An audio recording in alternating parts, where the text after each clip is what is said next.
You know in Hell's Kitchen, when Gordon Ramsay gathers the terrified chefs together? The service has been a shambles and someone is about to receive verbal abuse so lethal they'll never work within 200 miles of Gordon Ramsay ever again? Well, what if I told you that we could harness that particular energy into one of the most entertaining esports ever created? The base for this cooking-themed esports dish is the fabulously Moorish Overcooked. Or if you're feeling a more modern twist, Overcooked 2 is also delightful.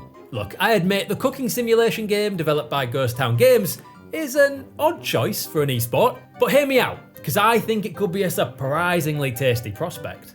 If you've never had the pleasure of picking up the Couch Co-op Puzzler, the premise is that you and your kitchen of talented, or let's face it, uselessly inept co-chefs prepare meals at breakneck speeds in a series of weird and wonderful scenarios. Whether from a rickety hot air balloon, an underground mine shaft, or outer space, it's all about avoiding obstacles and getting the biggest scores you possibly can, with the ultimate prize of 3 stars proving you are the best chefs on the planet. And one of the reasons competitive Overcooked could genuinely work is because things get heated enough when you're actually working together. Hell hath no fury like a chef you've stolen an onion from or dared to get in the way of. My family, most of which barely play games, let alone genuinely get wound up by them, turn into raging Ramsay clones just because I didn't pass them the lettuce in time. It's hectic and occasionally hurtfully personal. In Overcooked, suddenly the only thing that matters is the art of cooking as much as possible as quickly as possible. And it's here where the esports potential really comes into its own.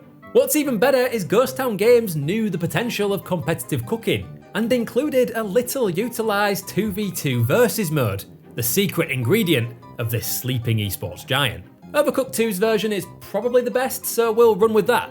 In versus mode, this time it's kitchen v kitchen, as you battle both the clock and another set of chefs. The core flavour is still the same, battle it out to secure the most points you can, as fast as you can. But out in the heat of the kitchen, there are no rules. You can try to play it clean and straight with your cooking, or you can sabotage your opponents, steal their ingredients, throw excess food at them, do everything you can to destroy their Michelin star dreams, and achieve your own. This tactical element adds a layer of gameplay depth that's not obvious on first taste, pushing it beyond a simple puzzle game and into the realms of tactical esport. Only true master chefs would be able to handle the pressure cooker atmosphere of an Overcooked LAN, with one mistake, one dropped ingredient, one missed dish being the difference between victory and defeat. Obviously, there's a few things we could add to spice up our freshly baked esport. Opening the 2v2 to a 4v4 would add a significant amount of chaos to proceedings, and playing several games over different kitchen maps would ensure a varied diet for fans and players. A best of 5 or 7, making each match morsel a manageable 12 to 20 minutes in most cases. Look, I understand Overcooked is a silly, fun, over-the-top game on its surface. But that's what gives this game its universal appeal that pulls even non-gamers into its gooey centre, and bubbling beneath the surface is a white-hot competitive streak just waiting to boil over.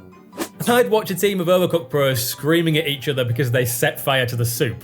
It'd be complete and utter chaos, a surefire entertainment hit, with the universal appeal to pull in even the most casual of gamers. Pro competitive cooking is already a thing IRL, so it's time for Overcooked to turn up the heat and set the esports scene alight.